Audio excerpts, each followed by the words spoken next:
It is such a blessing to be a sensitive soul on this planet. Also, man, there's a lot of challenges as well.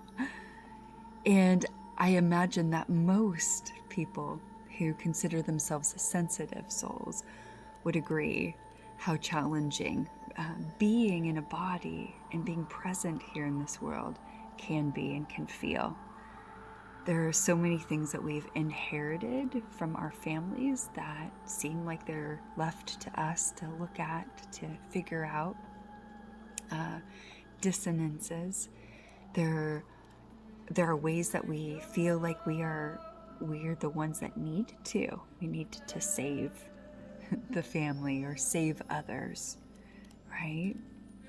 We also tend to know exquisitely what that feels like to have our boundaries violated, to be scapegoated, to be gaslit, to be told that the other person's emotions are our responsibility, and all of the other ways that the world would make us accountable for what the world's not looking at.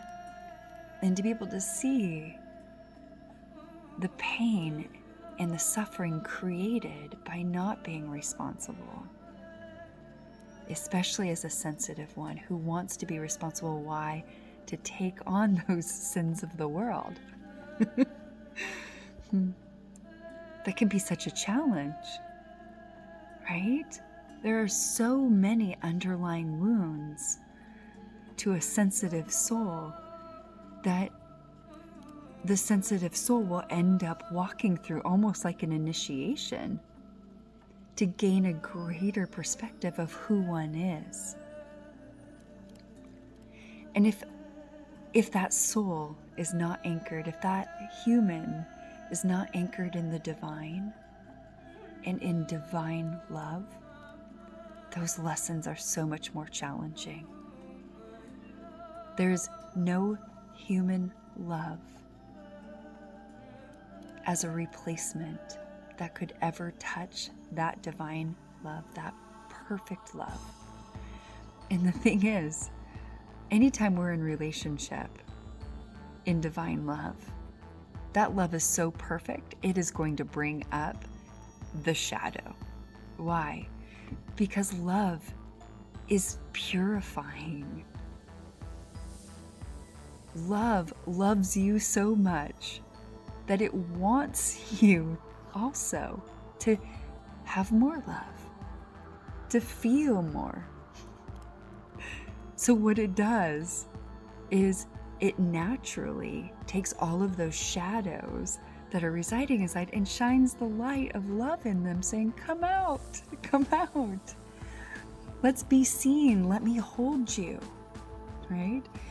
That's such a transfigured way of looking at that. I think probably many, many humans will say, ouch, that hurts, that's not loving, right? Let's not look at that, and let's not do anything about that, and let's keep the status quo there. The beautiful thing is that perfect love casts out all fear. Perfect love casts out all fear. But the key is that one has to receive it first. And how many people believe that they're worthy of that? How many people don't have shame or guilt and resisting that in themselves, saying,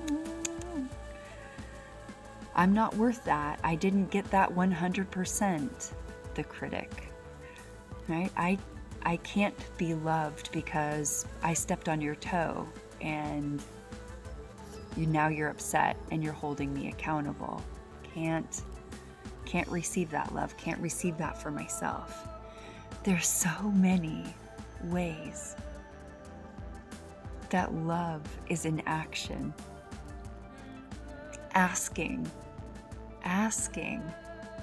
to come closer And the question is, do we see it? Do we see that that's love in disguise? Asking. There is no human love ever that will touch what the divine can gift you.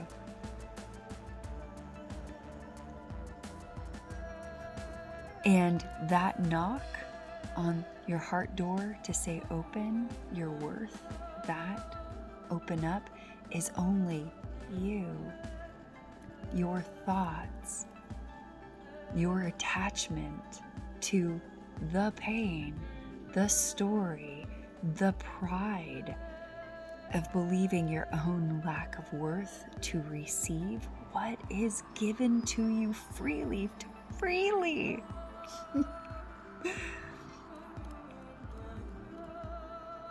All you have to do is open to it. And for some reason, don't I know, it can be the hardest walk to make. That walk to say yes to yourself. This receiving, letting the word live in you, life living within you, your purity and your innocence is present. And at some point, love will show you that too. Love will restore what the mind has taken, what society wants to keep in place, perpetuating the same wound. There's a different way. That path in love, in reveling, in revelation unto yourself, taking one step in front of the other, purifying your heart and your mind, you in alignment with yourself. Because only you really, at the end of the day, know the truth. There's nobody outside of you that know you better than you, that can love you better than you. That's pretty special. That's how special you are. There's nobody outside of you that can love you better than you can love yourself. So, will you say yes?